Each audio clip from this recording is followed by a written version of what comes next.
అంటే అసలు ఈ మహాశివరాత్రి అనే పర్వదినం అనేది ఎప్పటి నుంచి మొదలైంది గురుగారు? దీనికి అనేక విధాలైనటువంటి కథలు ఉన్నాయమ్మా. మొట్టమొదట అంభోరుహశాల కుంతలాయై అతి ప్రవాసామ్రజటాధరాయ గిరీశ్వరాయై నిఖిలేశ్వరాయ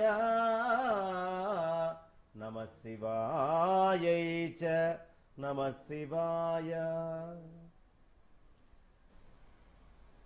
మహాశివరాత్రి లింగోద్భవ కాలంగా చెప్పుకుంటాం. అలాగే ఓసారి సృష్టి మొత్తము చీకటైపోయి ప్రళయం ఏర్పడ్డప్పుడు పార్వతి అమ్మవారు మళ్ళీ ఈ జీవులందరూ కూడా ఏదో మైనపు ముద్దల్లాగా అట్లా ఉన్నారు, అతుక్కొని బంగారానికి ఉన్నట్టు, వీళ్ళందరినీ ఉద్ధరించాలా, రేణువుల్లాగా ఉండకూడదు అనే ఉద్దేశంతో పరమేశ్వరుడి కోసం ఈ రాత్రి పూజ చేసిందని మొత్తం అంధకారంగా ఉన్నప్పుడు అందుకు సంతోషించి పరమేశ్వరుడు ఈ రాత్రి ఎవరు పూజ చేసినా ఉద్ధరింపబడతారు అని చెబుతూ మళ్ళీ పునః ఆ ప్రళయం నుంచి బయటికి తీసుకొని వచ్చారు అని ఒక కథ.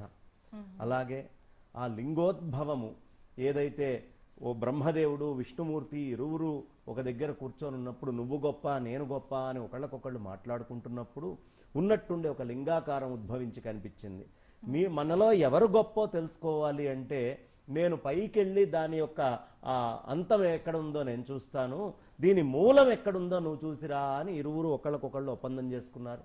ఆదివరాహమూర్తిగా స్వామివారు శ్వేతవరాహమూర్తిగా అలా లోపలికి వెళ్ళిపోయారు విష్ణుమూర్తి వారు.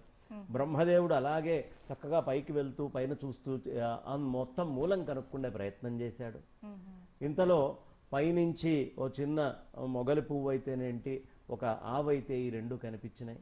బ్రహ్మదేవుడు చెప్పాడు, ఇక నేను వెతకలేను, ఎంత పోతున్నా ఇది వస్తోంది, నేను ఆ మూలం అక్కడ చూశాను అనే విషయాన్ని చెప్పండి, దీని యొక్క అంతం నాకు కనిపించింది అనే విషయం మీరు చెప్పండి అని సాక్ష్యం తీసుకొని వచ్చారు.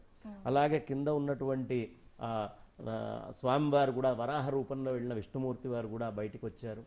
వచ్చి నేను కనుక్కోలేనయ్యా, నా వల్ల కాదు, నేను కనుక్కోలేకపోయాను అని చెప్పాడు. అందుకనే సత్యనారాయణ స్వామిగా ఆయనకి ఖ్యాతి. సత్యనారాయణ స్వామి అనే పేరు ఎక్కడ వచ్చిందయ్యా అంటే ఎక్కడ అసత్యం ఆడకుండా పూర్ణ సత్యాన్ని తెలియపరిచినటువంటి స్వామి.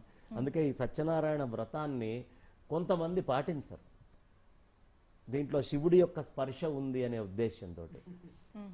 చాలా మటుకు దాదాపు ఈ మన తెలుగు రాష్ట్రాల్లో సత్యనారాయణ స్వామి చాలా విశేషంగా, తెలుగే ఉంది మొత్తం భారతదేశం అంతా కూడా విశేషంగా తెలుగు వాళ్ళం ఏ కార్యక్రమం చేసినా చేస్తాం.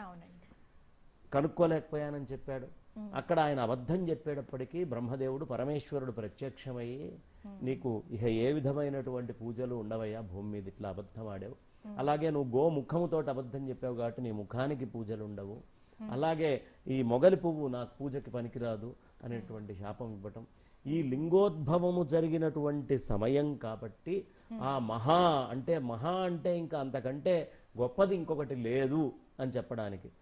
మొత్తము కాలములో మహా అనేటటువంటి బాగా అద్భుతమైనటువంటి ఖ్యాతి గణించినటువంటిది ఏదైనా ఉంది అంటే శివరాత్రి. ఇక మిగతావన్నీ మహాశరణవరాత్రులు అని చెప్తూ ఉంటారు, కానీ ఆ రాత్రి అది లింగోద్భవ కాలం సూచనప్రాయంగా సక్రమమైనటువంటి ముహూర్తంతో సహా చెప్పబడేటటువంటి మహా శబ్దము కేవలం ఈ శివరాత్రికి మాత్రమే వస్తుంది. అందుకని ఈ శివరాత్రి విషయంలో ఒక సందర్భంలో అమ్మవారు ఊరికనే ఆటగా కళ్ళు మూసేటప్పటికీ ఆ పరమేశ్వరుడి కంటి యొక్క ఆ మూత పడడంతో మొత్తం ప్రళయం వచ్చిందని, తర్వాత ఆగ్రహించి స్వామివారు మళ్ళీ పునః ఈ స్థితిని తీసుకొచ్చారు, అమ్మవారు తపస్సు చేసి మళ్ళీ తెచ్చుకుందని. ఇలా అనేకమైనటువంటి కథలు ఈ మహాశివరాత్రితోటి పెనవేసుకొని ఉంటాయి. ఏదేమైనా పూర్ణముగా పార్వతీ పరమేశ్వరుల యొక్క సంపూర్ణ అనుగ్రహాన్ని పొందడానికి యోగ్యమైనటువంటి రోజు మహాశివరాత్రి. చాలా